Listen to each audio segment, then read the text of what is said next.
यानी हिस्ट्री का शाब्दिक अर्थ क्या है और इतिहास हमें क्या ज्ञान देता है। सबसे पहले बात करते हैं इतिहास शब्द की। इतिहास शब्द 3 शब्दों से मिलके बना है। इति जमा ह जमा आस। इन तीनों शब्दों का तात्पर्य है यह निश्चय था या यह ऐसा ही था, यानी ज्ञात घटनाओं को या बीती घटनाओं को उसी रूप में बताना या संजो कर रखना की प्रक्रिया को इतिहास का नाम दिया गया। और ग्रीस के लोग इतिहास के लिए हिस्ट्री शब्द का प्रयोग करते हैं, जिसे अंग्रेजी में हिस्ट्री भी कहा जाता है।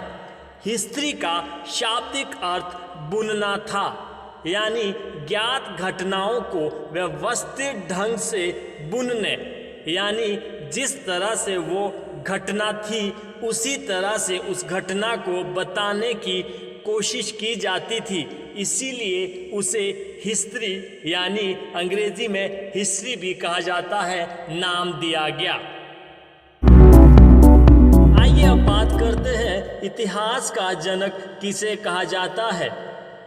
मानव के कार्य और विचारों को हेरोडोटस ने 500 ईस्वी पूर्व में क्रमबद्ध रूप दिया है, इसीलिए उनको इतिहास का जनक कहा जाता है। इतिहास का जनक किसे कहा जाता है? जी हाँ, मानव के कार्य और विचारों को हेरोडोटस ने 500 ईस्वी पूर्व में क्रमबद्ध रूप दिया था, इसीलिए उनको इतिहास का जनक कहा जाता है। और दोस्तों, भारतीय इतिहास का जनक किसे कहा जाता है? मैक्सनीज भारत के पहले विदेशी राजदूत थे और उन्हें भारतीय इतिहास का जनक भी माना जाता है। आइए अब बात करते हैं इतिहास हमें क्या ज्ञान देता है।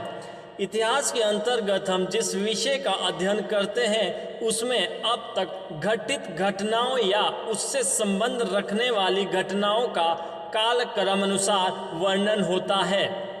दूसरे शब्दों में मानव की विशिष्ट घटनाओं का नाम ही इतिहास है, यानी इतिहास हमें मानव की विशिष्ट घटनाओं के बारे में अवगत कराता है।